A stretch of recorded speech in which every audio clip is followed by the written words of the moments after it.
José.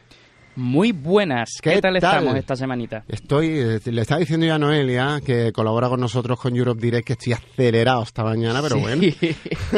Y eso, pues según me has contado, esta mañana te has levantado temprano, has ido a nadar. Sí. Y eso me activa. La duchita de agua fría, todo eso me activa. Para que tú veas que cuando tú te quedas en tu casa, porque eso pasó el día de ayer, que descansaba, y digo, hoy se me apetece no hacer nada, el dolce far niente, como dicen los italianos, el placer de no hacer nada, pero a mí al final no me sienta demasiado bien. Necesitas un tiempo para descansar, pero no todo el día, por ejemplo, ¿no? Hombre, sí, hay que saber respetar los tiempos, como yo digo. O sea, no todo puede ser actividad perpetua y energía explosiva en cada puñetero minuto. No. De hecho, muchas veces como que el descanso es hasta más importante que el ejercicio, que la propia actividad en sí. Sí, totalmente. Pero tampoco tenemos que atornillarnos ahí al sofá y quedarnos...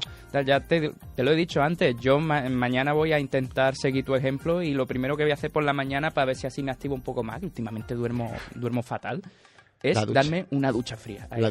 Una duchita fría para espabilarme. Cuesta en invierno.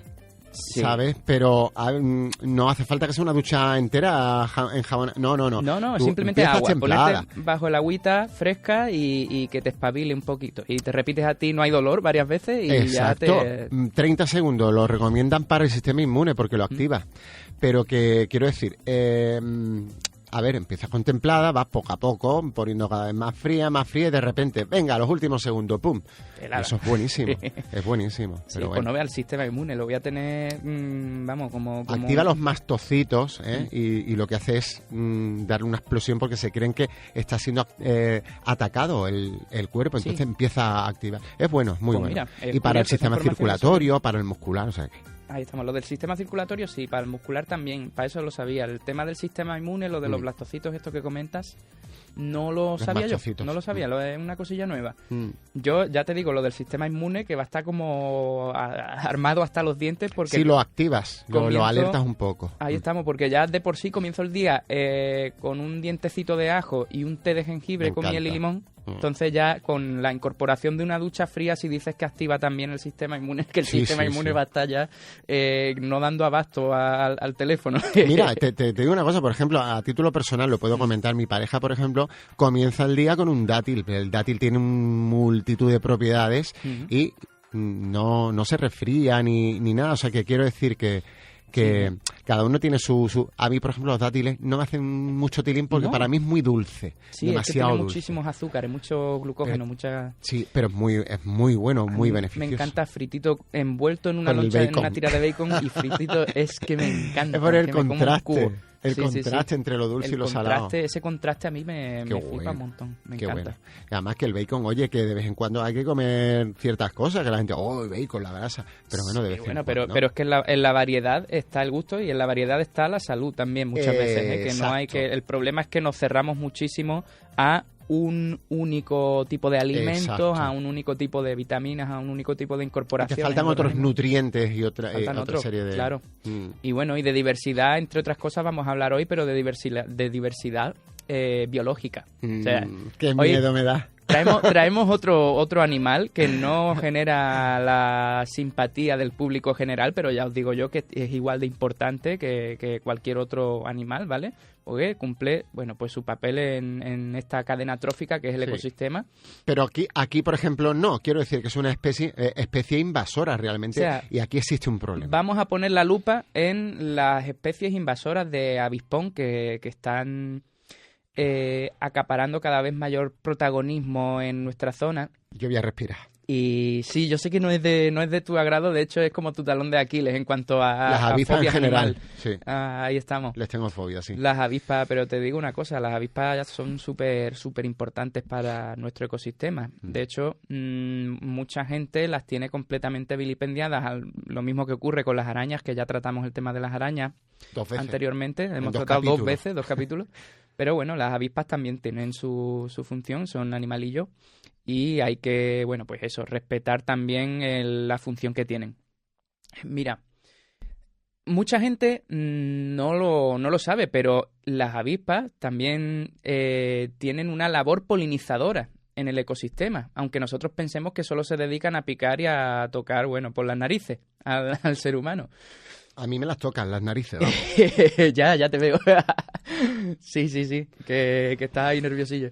El tema es, ya te digo, es bastante peliagudo para mucha gente porque también las personas que son alérgicas, con mucha razón, suelen presentar un rechazo superlativo, digamos, a este animal, a estas especies. Pero claro, son un sector de la población en especial riesgo por las picaduras. Ya te digo, mucha gente que es alérgica a las picaduras de avispa y avispón, etc. ¿Y abejas? Y de abeja también, que creo que lo comentamos en programas anteriores, pero hay que refrescarlo. No sé si sabes que las avispas están más emparentadas con las hormigas que con las abejas, realmente. Curioso, o sea, cuéntame eso. Son una rama evolutiva diferente y están más próximas a las avispas. Si te pones si prestas atención a la gran mayoría de especies de hormigas que tenemos a nuestro alrededor, comparten muchísimas similitudes con las avispas a nivel estructura, a nivel morfológico. De hecho, las hormigas, gran cantidad de especies de hormigas poseen en su arsenal un aguijón venenoso, y hay una especie por aquí que es bastante conocida, que es la hormiga del alcornocal. Una hormiga que tiene la cabecita roja y el cuerpo, le llaman la hormiga corazón porque lo que es el abdomen tiene como forma de corazoncito. Y casi que no recuerdo el nombre científico de esta Crematogaster scuteralis. Madre mía, este hombre. Crematogaster scuteralis es el nombre científico. Las hormigas Crematogaster que viven en los alcornoques, en los chaparros, digamos, cuentan con un aguijón. Tienen en la punta si molestas a alguna obrera, puedes ver que levanta el abdomen así hacia arriba de manera amenazante. Los cortapichas. Y deja entrever. No, los cortapichas es otro insecto completamente distinto. ¿Qué es el nombre? Hay una leyenda urbana de que se te meten en la oreja y ponen huevos ahí. Eso es una leyenda urbana, eso no es verdadero, eso es falso. Los cortapichas, las tijeretas. Pues estas hormigas, tienen su aguijoncito venenoso y de hecho muestran la gotita de veneno cada vez que levantan amenazantes, ¿no? Su principal arma. Son prácticamente avispas sin alas. Si te pones a analizarlas parte por parte, digamos. Ojalá fueran todas sin alas. Bueno, que las hay, o sea, hay muchas hormigas, muchas especies de hormigas cuya picadura es de importancia médica, ¿eh? Son consecuencias severas las que pueden tener si tienes un encontronazo con ellas y te acaban picando.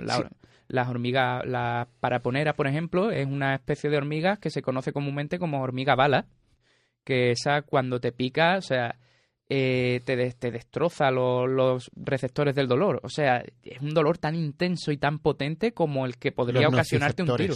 Los nociceptores. Efectivamente, los nociceptores te los satura. O sea, te genera un dolor tan agudo y tan potente que la gente, ya te digo, los compara con recibir un disparo de una Glock. Por eso se llaman hormigas bala. Pero hay venenos de estos seres que también se utilizan con fines médicos. De hecho, casi todos los venenos que encontramos en la naturaleza, excepto contadas excepciones, por ejemplo, la avispa de mar, la cubomedusa, lo que no tiene un veneno, tiene un cóctel, tiene una macedonia de venenos. Entonces es muy difícil, puedes sintetizar, te va a costar muchísimo sintetizar un veneno para un antídoto, dices. Un antídoto específico, digamos, para la picadura de esta medusa, porque que tiene tantísimas toxinas y tantísimos tipos de veneno en ella que si no te hace daño uno, te va a hacer daño otro. Si neutralizas uno, vas a tener 25 más por otro lado, haciéndote un destrozo en el organismo. Y además no hace falta ni que sea un ser que se mueva. Las setas, por ejemplo, también hay setas, como ya todo el mundo sabe, que son muy tóxicas. Que tienen de hecho, toxinas. Simplemente el hecho de tocarlas ya puede costarte una intoxicación a posteriori. Sí. Vamos a hablar de las setas próximamente. Vale, y además que es época de setas, con todo lo que ha llovido. Yo he salido a recolectar setas hace bien poco, pero había muy poquitas porque todavía no había llovido y no había calentado el suelo, entonces Seguro que me volví de vacío. Después de la borrasca Claudia, seguro que sí. Ahí estamos. Segurísimo. La avispa, nosotros íbamos a hablar de la avispa asiática. De la avispa asiática. La gente está muy confundida con la avispa asiática. La avispa, la gente ve cualquier tipo de avispa que no entre en su concepción más general de avispa y ya considera que se trata de la invasora asiática y procede, bueno, pues a aplastarla de un chanclazo, etcétera. Piensan que la avispa asiática destaca por la letalidad de su veneno, cuando en realidad no es así. El veneno de la avispa asiática es comparable al de cualquier avispón autóctono que tengamos por aquí por la zona. Que tenemos avispones. Que tenemos avispones. Vespa cabro, por ejemplo, yo digo cabro, pero realmente el nombre es crabro. Tiene una R antes de la C que a mí me resulta impronunciable, así que lo que digo pues es cabro. Dicho bien. Vespa cabro, ahí estamos. Sí, pero me cuesta concentrarme, porque tengo que reunir ki, ¿sabes? Así como Goku, para poder decir nombres correctamente. Digo Vespa cabro, es el avispón que tenemos aquí, el avispón mediterráneo. Tiene unas banditas amarillas y negras, la cabecita es marrón. Es el más bonito, en mi opinión, de todos los avispones que tenemos por la zona, que ahora veremos que tenemos varios. Y solo uno de ellos es autóctono, el resto son todos especies invasoras que están destrozando el campo. ¿Y las abejas? Y a las abejas concretamente, sobre todo a las abejas, porque ya me parece que también lo mencionamos, pero ahora vamos a entrar en profundidad. La abeja es la presa favorita de muchas de estas especies porque constituyen una doble victoria para ellas. Es decir, los insectos, cuando están en su fase larvaria, necesitan ser alimentados con proteínas, aparte de con azúcares, porque en el azúcar está la energía. El azúcar es lo que hace que ellos puedan seguir funcionando, pero las proteínas son los ladrillos. Son los ladrillos con los que el cuerpo construye sus estructuras, los brazos, las patas, las alas, ¿sabes? Entonces, los insectos crecen de la siguiente manera. Son huevos, emergen de estos huevos la larva, y entonces esa larva mantiene en estructura y en características más o menos, digamos, durante su desarrollo larvario, hasta que llega un momento en el que se hace pupa, es decir, se hace crisálida, y entonces ahí cambia por completo y ya lo que emerge de la crisálida es el individuo adulto, que no se parece en nada a la larva, ¿sabes? Entonces son cambios muy bestias en un espacio de tiempo muy corto y nada graduales, porque pues la construcción que ellos tienen, su exoesqueleto, pues no permite como nosotros que crezcan gradualmente hasta convertirse en adultos, sino que pasan por distintas fases. Entonces la fase larvaria requiere eso, que se le alimente de proteína, porque luego con esas proteínas va a construir el cuerpo adulto. Pero hay larvas y larvas, por ejemplo, el gusano de seda es una larva, pero se mueve, se alimenta y tal. Sin embargo, las larvas de las avispas, de las abejas, de las hormigas necesitan ser alimentados por los adultos. Depende de qué especie. En este caso digo. En el caso de las avispas más gregarias, digamos, más sociales, son los adultos los que se encargan de alimentarlas activamente, pero luego hay ciertas avispas que son parasitoides, ¿vale? Parasitoide y parásito no es exactamente lo mismo. Un parásito vive dentro del cuerpo de su huésped, pero no compromete o sea, no lo mata, ¿sabes? Al contrario, le interesa mantenerlo el máximo tiempo posible con vida, porque de eso se nutre el parásito. El parasitoide se alimenta del huésped durante un tiempo, pero cuando completa su ciclo vital y llega a la etapa adulta, mata al huésped. Y entonces, por sí mismo, busca pues reproducirse con otro miembro de su especie y tal. Las moscas. Las moscas. Hay moscas que son parásitas, hay moscas que no son parásitas, hay moscas parasitoides, me refiero, ¿no? Estamos hablando de parasitoides. Las larvas de las moscas sí se alimentan por sí mismas, ¿no? Se alimentan por sí mismas en lugares donde, bueno, pues haya putrefacción, carne, digamos, en mal estado, o fruta, depende de la especie de la larva, y moscas de la fruta, Drosófila. No recuerdo si Drosófila melanogaster era la de la mosca típica de la fruta. O la del vinagre.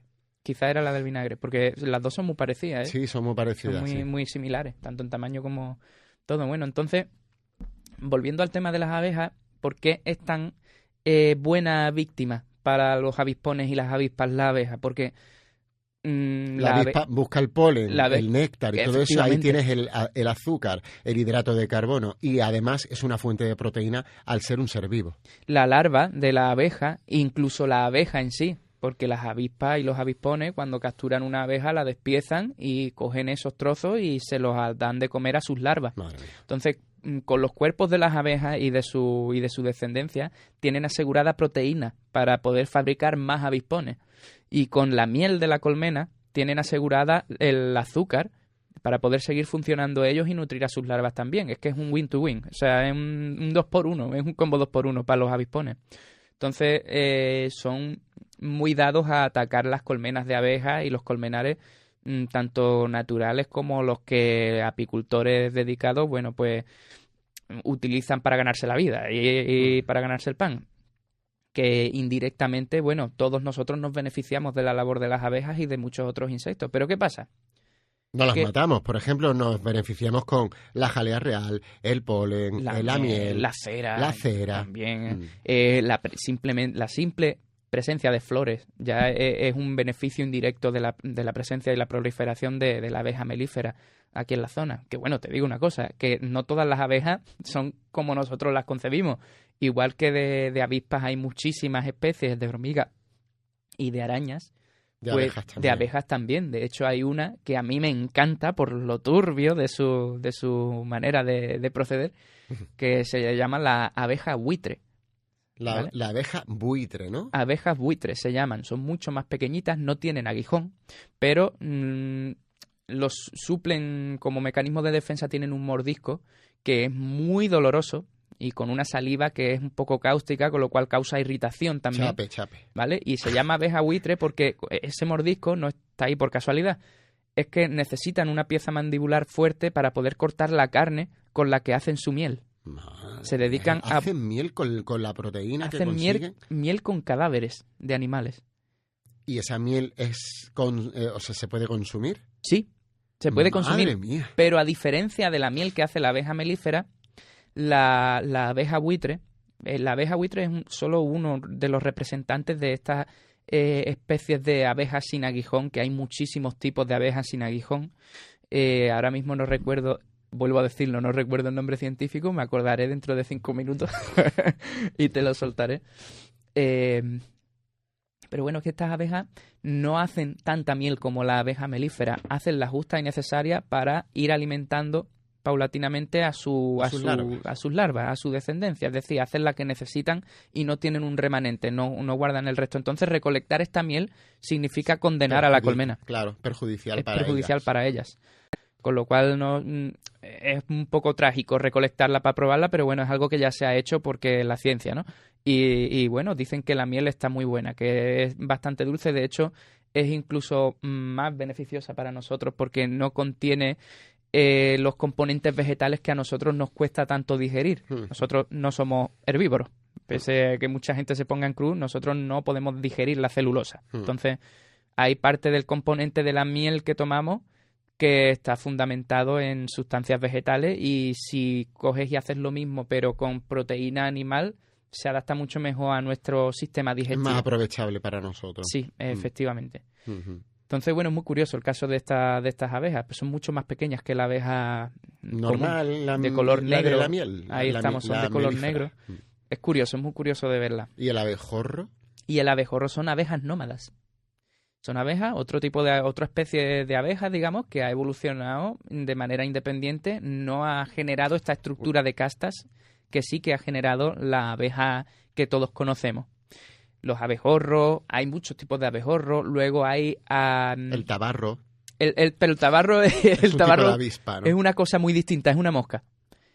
El tabarro o tábano es una mosca, es una especie de mosca que se alimenta de la sangre de los equinos, de los mamíferos. A mí me ha picado tabardo. A mí me han picado muchos tabanos cuando he ido al campo y es terrible porque además duele un montón. No es como el mosquito que te pica un poco y tal, o incluso... No te enteras cuando te pica porque te inocula un tipo de anestésico. Sobre todo eso lo hacen mucho las garrapatas, que son el verdadero peligro del campo. Sí. Nosotros muy pendientes a las avispas y a los osos y a los jaguares y todo el rollo. Los productores de la enfermedad de Lyme. Una garrapata, la enfermedad de Lyme por decir una. Porque hay muchísimas enfermedades y últimamente se ha vinculado a lo mejor a otras enfermedades con la garrapata, ¿no? Coño, hay una que te pica y te convierte en vegetariano forzosamente, ¿sabes? Hay una garrapata que se llama, bueno, le dicen en Estados Unidos la estrella solitaria porque tiene una manchita amarilla arriba en el lomo. se identifica fácil por ello. Cuando te pica, te introduce una serie de enzimas que tu cuerpo ya produce, pero los produce dentro del estómago y de ahí no sale, y son los que se adhieren, digamos, a las proteínas de la carne para poder sintetizarla. Ahora, para degradarla, ¿no? Para degradarla, pero estas enzimas no se encuentran en el torrente sanguíneo, solo se encuentran en el estómago, en el sitio donde hacemos la digestión. Esta garrapata te la inocula en el torrente sanguíneo y te vuelve intolerante a la carne.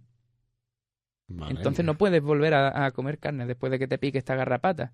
Muy loco esto, ¿eh? Pero en España hay de este tipo de especies. Ya se han dado casos de presencia de esta garrapata, no casos de picaduras que hayan resultado en este trastorno, en esta enfermedad, ¿no? Por esto era el origen nosotros de la conversación de hoy, del tema de hoy con la avispa asiática. ¿Por qué? Porque estamos hablando de las especies invasoras. Efectivamente. Porque nosotros no tenemos el depredador, al menos aquí sí creo que es un tipo de tenemos. Águila o algo así, claro. Que creo, pero está en el norte de la península. No. Sí hay aquí abajo. Aquí abajo hay mucho. Bueno, había. Es un tipo de águila, ¿no? No, el abejarruco, por ejemplo, simplemente... ¿también las consume? El abejarruco también consume avispas y avispones. Es un buen aliado contra esto.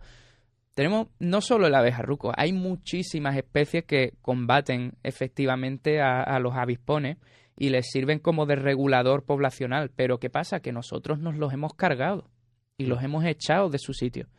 Nos hemos echado aquí en el Pinar del Rey. ¿Con las construcciones te refieres? Construcciones, contaminación acústica, contaminación lumínica, contaminación a secas, polución, veneno en el aire, de refinerías, de restos de estelas de cuando pasan aviones, etcétera. Presencia de alteraciones geomagnéticas, porque las abejas se guían muchísimo y muchos otros animales como ellas se guían también por campos magnéticos en la Tierra, etcétera. Nosotros ponemos ahí unas pedazos de torres por las que pasan no sé cuántos mil voltios al cabo del día que trastornan a los animales, y el ruido y el zumbido de fondo de esas torres, de campos eólicos, la radiación térmica de las placas fotovoltaicas. Pensamos que la energía verde, porque lleva verde en el nombre, es completamente beneficiosa e inocua para el resto para el ecosistema, pero las turbinas eólicas no necesitan ser tocadas por el pájaro para que perjudique su tránsito. Solo con la condensación del giro de las aspas hace que el pájaro explote al pasar cerca. Y eso es solo por cuestiones de física. Que somos un cáncer para el planeta, así. Somos un cáncer para el planeta, pero que luego no queremos tomar la responsabilidad de hacer lo que tenemos que hacer para mantener el equilibrio que nos hemos cargado previamente. Exacto, porque cuando toca combatir la plaga, hay no pobrecitos los animales. Pero nosotros sí que hemos llegado allí y hemos plantado una estación de refinamiento de petróleo que antes no estaba. Y nos hemos cargado no sé cuántas hectáreas para poner condensadores y para poner placas solares, para pillar no sé qué subvención. Sí, pero el hecho de poner placas solares, que es energía limpia, produce, entre comillas, porque produce una contaminación, entre comillas, del sistema, del área. Y no es lo mismo el albedo, el índice de luz reflejada, que pueda tener un bosque natural, que el que pueda tener 1 kilómetro o 2 de paneles negros puestos ahí al sol, calentando la atmósfera y calentando el aire de la Tierra. Es que nos lo cargamos todo. Pero luego tenemos que tomar decisiones que son desagradables y son duras para contrarrestar el daño que hemos hecho. Lo que pasa es que no lo hacemos porque nos da pena, porque nos da pereza o por desidia simplemente de decir los bichos, ¿sabes? Y decimos los bichos. Y así tenemos 3 especies invasoras de avispón en la península que se están cargando lo poco que queda de equilibrio en nuestro bioma. Tenemos del norte al sur entrando la Vespa velutina, que es la famosa avispa asiática de la que habla todo el mundo porque se han producido 2 o 3 muertes por su picadura de personas que han sido picadas repetidamente y que tenían una condición física especial, porque ya os digo que la picadura de estos avispones es similar al que tenemos aquí. Pero ¿qué pasa? Que estos avispones ya son 3 especies contra la nuestra, que además son mucho más prolíficas, se reproducen mucho más rápido y consumen muchos más recursos que el avispón de aquí, y el resto de especies al que está habituado, digamos, el que ha evolucionado conjuntamente es al nuestro, a Vespa cabro. La Vespa velutina no está acostumbrada, ninguna especie de aquí está acostumbrada a la Vespa velutina, y los que podrían haberlo estado han sido desplazados por nosotros, por nuestra actividad. ¿Qué diferencia hay, quiero decir, la morfología de la avispa o el avispón asiático La velutina. La vespa velutina. Con el avispón nuestro normal. Quiero decir, para si vemos una, saber, esta es la asiática, no, esta es la nacional. La asiática, que es difícil de encontrar por aquí abajo, por Andalucía, ¿vale? Porque aquí tenemos otra invasora, que es la que está acaparando todo el espacio, digamos. Pero bueno, si nos encontramos con la velutina, probablemente sea en países del norte, o sea, en comunidades del norte, tipo... en el País Vasco, Coruña, León, País Vasco, etcétera, La Rioja, por ahí. Es un avispón más pequeñito que el nuestro. El nuestro es el más grande. O sea, es más grande. Es marrón, ¿no? Es más grande, es marroncito por la parte de adelante, amarillo y negro por la parte de atrás, es el nuestro. Ese es el nuestro. Con pelitos. Está además peludo. Tiene una matita de pelo. Ese es el nuestro, ¿vale?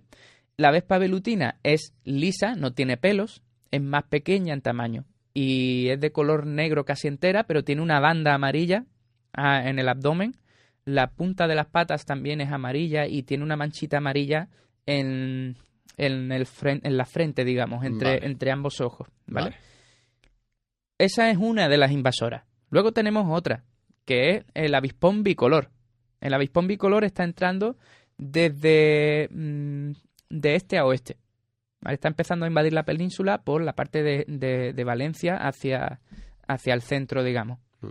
Y este avispón tiene un tono de amarillo en la parte trasera y otro tono de amarillo en la parte delantera, pero se distingue muy bien porque tiene un escudo de color negro brillante en el tórax, en la parte del tórax por arriba, ¿vale? Avispón bicolor. Y en el dorsal sería, ¿no? En el dorsal, ahí estamos. Y la que tenemos aquí, que no para de haber casos de nidos que se están retirando. Es que últimamente veo un montón de avispones, serán los nacionales, pero es que antes yo no lo veía. No son los nacionales, son el invasor, el avispón oriental, que no es la velutina ni la bicolor, es la Vespa orientalis. ¿Vale? Vespa bicolor, Vespa velutina y Vespa orientalis son los tres que están destrozando nuestro ecosistema. Aquí el que tenemos es Vespa orientalis, que es completamente color cobrizo, así como marrón, es como marroncillo.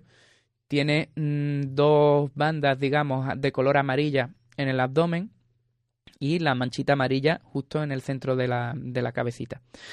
Llevo, me parece que, sin exagerarte, 4 o 5 años dando avisos y esperando a servicios de emergencia cada vez que se ha dado el caso, retirando nidos de estos avispones, porque desde el principio yo estaba ya más o menos bajo aviso, estaba un poquito concienciado de lo que se venía cuando empezaron a hablar de vespas velutinas y de tal. Lo que pasa es que nadie habló de vespa orientalis, nadie habló de vespa bicolor, todos hablaron de velutina. Por algún motivo que todavía no entiendo. Supongo por el morbo de los casos, por desconocimiento y porque da clics y da visitas el hablar de un animal que ya se ha llevado alguna vida humana. Pero el problema es mucho más grande que ese, que también es un drama, sí, no lo niego. Pero el principal problema de estas especies, ya he comentado cuál es, el peligro ecológico que representan. Entonces yo empecé a investigar, empecé a ver que no eran los únicos, los avispones asiáticos, que estaban los orientales y estaban también los bicolor, y empecé a ver avispones orientales por aquí, por la zona. Empecé a revisar el campo en busca de nidos, empecé a encontrarlos, cual me fue un poco más preocupante incluso, porque ya no era algo de esto que tú ves por internet y tal, ya empecé a verlos en mi propio patio, en mi calle, en todas partes. Y solo en mi vida he visto una sola vez en mi vida he visto al avispón de aquí, al Mediterráneo. Para que tú veas. Y no paro de ver avispones orientales por todas partes, por el pueblo. Es que no tienen vergüenza. O sea, el nuestro, el Vespa cabro, no le gusta mezclarse con el ser humano, ni interfiere en nuestras actividades cotidianas, ni nada. En el pueblo, estaban a por nosotros. Vamos, en el pueblo y en esta misma calle, justo ahí enfrente, tenemos un nido de avispón oriental. Para que veas el nivel de... Se están habituando un montón a los seres humanos y no les preocupa meterse en nuestras calles y en nuestros pueblos. Sí, hay que controlarlo porque es una especie invasora, porque está alterando el equilibrio natural de los seres vivos que conviven en esta zona, especialmente las abejas, como estamos comentando, se reproducen demasiado rápido. ¿Qué podemos hacer si nosotros vemos un nido? Si veis muchos individuos de esta especie... Se parecía un gong. Muchos, sí. Si veis muchos individuos de esta especie y tenéis la sospecha de que puede haber un nido por la zona, tenéis que intentar localizar el nido o buscar la zona en la que haya más afluencia de individuos, digamos, avisar al 112, porque muchas veces, lo dicho, menospreciamos la amenaza por el simple hecho de que se tratan de insectos, ¿vale? Y ya más de una vez me he encontrado con que los servicios competentes pues no han resultado satisfactorios, no han acudido, me han colgado el teléfono, etcétera. Me voy a preocupar por una avispa, ¿sabes? Si llamas al 1... Es un problema. Eso es un problema. Si llamas al 112 siempre van a responder. Entonces, si tú crees que tienes un nido localizado, llama al 112, da parte, y si puedes esperar a los agentes que vayan a acudir al sitio para indicarles dónde está, pues mejor que mejor. Si no, ellos pueden incluso geolocalizarte por el teléfono. Es lo que hice la última vez, que fue hace 2 semanas. Quitamos otro nido en el Pinar del Rey, pues me localizaron el teléfono y ahí acudieron los servicios de emergencia para retirarlo. También es una opción. Si uno no tiene tiempo para esperar en el sitio tal, pues bueno, eso se puede hacer también. ¿Vale? Aquí también pueden avisar a la Delegación de Salud del Ayuntamiento de San Roque. También la Delegación de Salud pues pone en marcha los mecanismos necesarios, como asimismo supongo que se pondrá en contacto con el servicio de emergencia u otros organismos. Efectivamente, pero es una responsabilidad. Sí. Es una responsabilidad que tenemos todo el mundo si realmente nos consideramos amantes de la naturaleza y no vamos de boquilla como muchísima gente hace por internet, ¿sabes? En fin, es una preocupación el tema este de los avispones invasores. El tema con el que vamos a acabar. He visto algo de Robe, ¿puede ser? Robe soy yo. Sí. Pues mi artista, mi cantante favorito. Que sí. O sea, tanto como Robe de Extremoduro como Robe en solitario, que solitario entre comillas, ¿no? Que tiene un equipazo detrás, también te digo. Sí, porque el nombre, apunta a una persona, pero después hay un equipo. Ahí estamos. Yo considero que no ha sido justo el colega, pero bueno, sigue deleitándonos con unas obras de una calidad y casi inigualable. O sea, es que me encantan sus letras, sus acordes, los sentimientos que evoca con sus obras. Me encanta, es magnífico. Y hoy... ¿Qué tipo de artista es, por cierto? ¿Qué tipo de música es? ¿No sabes definirlo? No sabría definirlo. No estoy muy metido en el mundo de la música. ¿Es instrumental? No sé, ¿es vocal? Vocal, por supuesto, sí. ¿Sabes? Pero mucho más suave y mucho más comedido que cuando Extremoduro en sus años más punks, ¿no? Ha cambiado completamente de rollo, pero no ha dejado de ser. Ha evolucionado, ¿no? Ha evolucionado, sí. Ha pasado a una etapa muchísimo más introspectiva, muchísimo más... más suya, quiero decir, eso es lo que pasa con los artistas. Al principio se dirigen hacia lo comercial, pues para despuntar, para hacerse notar, y después van a lo suyo. Sí. Que quiero decir que eso es lo verdaderamente, ese es ¿cómo iba a decir? La esencia. Pero yo considero que Extremoduro nunca ha sido comercial, nunca se ha entregado a lo que realmente ha sido más... lo que ha estado más de moda, sino que simplemente lo suyo se ha puesto de moda. En cuanto se ha puesto de moda, él ha pivotado hacia otro lado. Para no estar en esa onda de no, es que los números, el dinero, es que tengo que llevar más gente. Él a su rollo, y siempre ha gustado porque siempre ha sabido dar con la tecla. Pues háblame de este tema. ¿Cuál es? ¿Cómo se llama? Es el título de este tema es lo que se me viene a mí a la cabeza cada vez que veo a mi alrededor que todo arde y que no hay ninguna solución efectiva para ningún tipo de problema. O que no quieren darse porque no resulta rentable, o nos dan una solución de paja, digamos, porque la verdadera solución le haría perder dinero a alguien. Con el tema de los avispones, de que no se pongan medios, con el tema de la contaminación, con el tema de la sociedad esta de... Pues con todo esto me viene a mí a la cabeza que cualquier día yo al mundo renuncio. Hoy al mundo renuncio. Me gusta. Oye, José, ¿hasta la semana que viene? Hasta la semanita que viene, Roberto. ¿Tú ya sabes de qué va a hablar? ¿Ya lo tienes en la cabeza? Tengo un par de temas ahí. Ahora me lo cuenta off the record. Efectivamente, ya Lo veremos. siento, pero no vamos a decir nada. No. Ahí se quedan y esperan y el martes aquí. No hay spoilers. Hasta la semana que viene. Hasta la semana que viene, José. Muchísimas gracias. Como siempre, yo encantado de que estés aquí porque, vamos, súper interesante la sección.